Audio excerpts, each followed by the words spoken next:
Ladies, gentlemen, girls, boys, and boys out there, welcome back to another Josh Kiss or Nightmare video. We have two big things to talk about today. One is sort of an extension of a cheaty face system that you could abuse inside of your chaos runs from before, but now it's even better. And the other one is going to be for you players out there who are looking to find out what the best builds for some of the most popular characters are. We're going to cover that as well. You're actually able to see those in game now, which is super cool, although it might lead to a couple feel bad moments, but that's probably something we'll talk about in another video. The first one here has to do with the update and what it does for both Codex runs as well as seasonal chaos runs as well. So you guys know how the Codex system works by now. You guys know how the seasonal works by now, where you're basically rolling codexes that determine the save data value tier, the debuffs that the enemies have. You run through your run and then you do a new one, right? Now, there was an old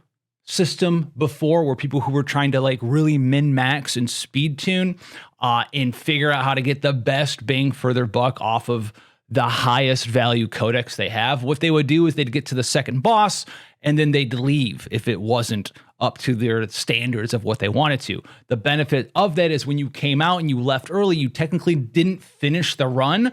So when you came back, whether it was a codex run or whether it was a seasonal run where you just really liked the buffs and debuffs and the save data value tiers off of the card here, you wouldn't have to reobserve, you wouldn't have to craft new codexes. What there is now, though, as we saw in the patch notes, there's a way to unlock a third boss that's going to drop additional loot, which is awesome, but there's an even better version of this. So if you are running through any sort of chaos and you see this pop up, it's an option inside of the dimensional tunnel where you can become void, and it triggers an event basically at the end of your run, which would normally end after the second boss, the interior boss. You will unlock like another mini dimensional tunnel, and you'll fight a couple of things, and you'll fight that new big blob guy that got added with the new update a couple of days ago for and that's cool. And he'll drop you some additional loot, right? We like that. We like some additional void loot. We like being able to get, you know, the really cool stuff like the fragments of the empty void and stuff. That's cool. But if you pay close attention, you can see you still have access to the top right at all times up here. And just like beforehand, you couldn't technically leave here. You can leave here, and even though you beat the second interior boss, you were able to duplicate another card. You can leave here and it still counts as you leaving early, which means that if you get that dimensional tunnel option, you unlock that third boss, you get to run all the way through it, beat the second boss on the interior, duplicate a card, still make really good save data, and if you want to, you hit the top right, you choose to escape, you will keep your save data. And when you come out of the run, even if it was a codex run, or even if it was a chaos run using the time-limited event system, the seasonal codex stuff out here, it will still be there. It won't be used up because the game sees you as technically not fully completing the run. Even though you beat the first boss, duplicated a card, did an event, duplicate another card possibly, beat the second boss, duplicated another card. You can then leave, come back out, and now have to re-roll for codexes, spend stuff there, now have to look for stuff that has high save data value on it. If you run through and you're like, oh man, this is popping off, right? I'm not saying this is the best one in the world, but it's also not that hard, right? Tier 13, pump it up to 14 on a nightmare mode. It's got the 50% rare fate occurrence. It's got some extra elites if I want to. Fury's not too bad, and Gangrene 3 isn't the worst thing of all time either here. And if I just want to run this over and over and over again, assuming that it would have the dimensional tunnel in it, I'd pick Become Void, and then I'd go fight the extra boss at the end. And then instead of getting the gear, I would just leave and I'd come right back out, and it will be here again for me to run the same exact Laboratory 0 that you see on your screen. It would be there again. I've done it before. I've done it multiple times. That's how it worked before when you left early. It doesn't consume the codex unless you fully finish the run. And with them adding that new level 3 boss, well, if you don't get the gift from them and you leave early, you're still technically not finishing that run, even though you get the benefit of what we used to call a full run before.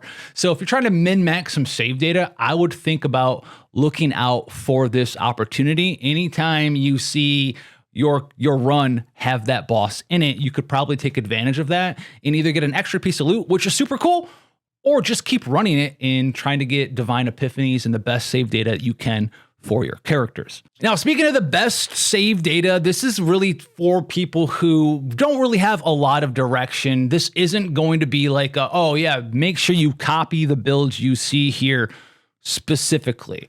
But with the new thing they added, the Great Rift, you can come in here and you can actually look at, don't pay attention to me, I haven't farmed up a seasonal team here for Nia or a Mei Lin yet. I did it one time and they got booty bounced, and Cassius, man, he had to carry my way to gold there. But what you can do here is you can come over to the rank. You can see what people are using. And this is going to be another video because these are some of the most poppin' teams that you can have access to. You can see yours truly probably pioneered everyone's favorite squad over here, Cassius, Tressa, and Mika, right? But what you can do here is if you're like new to the game and you're like, I don't really know how to build these characters, what really is like the best way I can build my guys? What's going on here? So you can come through here, and this is like a leaderboard of sorts, and you can find teams that are doing particularly well. And this is probably some of the hardest save data content that we have. You can just click on this little magnifying glass up here, and you can literally look through the builds that these players used to score so high. So if you're like, I don't really know how to build like a Veronica that's a support, what am I aiming to do? You can come check out some of these high level Veronicas and be like, oh, okay, I see they have a bunch of Sir Kowalskis and Reposes, right? All about drawing cards, reloading some stuff, doing that stuff. What about a good Rin build? Like, what are people using to really pop the highest off with Rin? What sort of team composition are they using?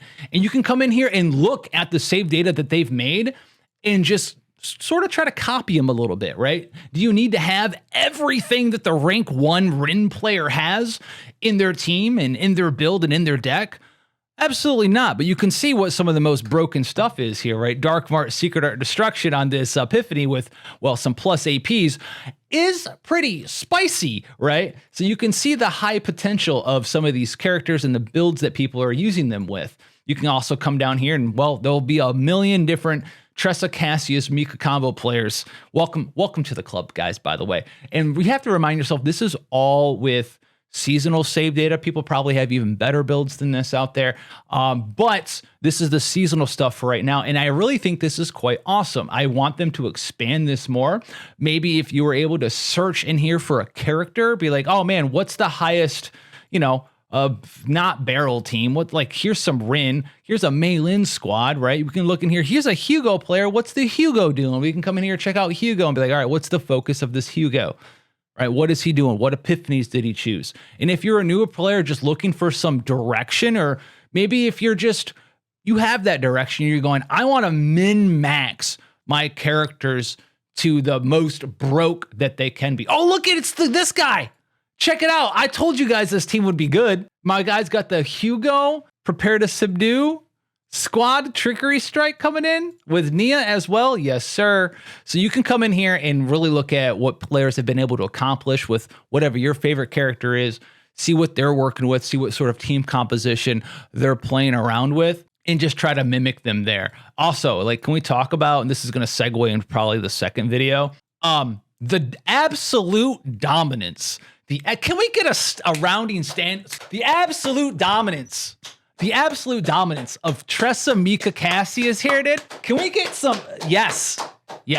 All right. They are literally all over this leaderboard out there. And this is going to be a video that we're going to bring up that I'll be recording after this, which is it a problem that some characters seem to have the ability to like go infinite and have really high damage potential in comparison to some other characters? And if that's a video that you think you want to hear my opinion on, or maybe you haven't even thought about that topic, or maybe you haven't really thought that hard, you're like, it feels kind of bad, but I'm not sure why when new characters are released and they don't seem to do everything some of these other ones do, that might be a video for you to come and check out in the next couple of days or so. And until then, I'll catch you guys in the next one.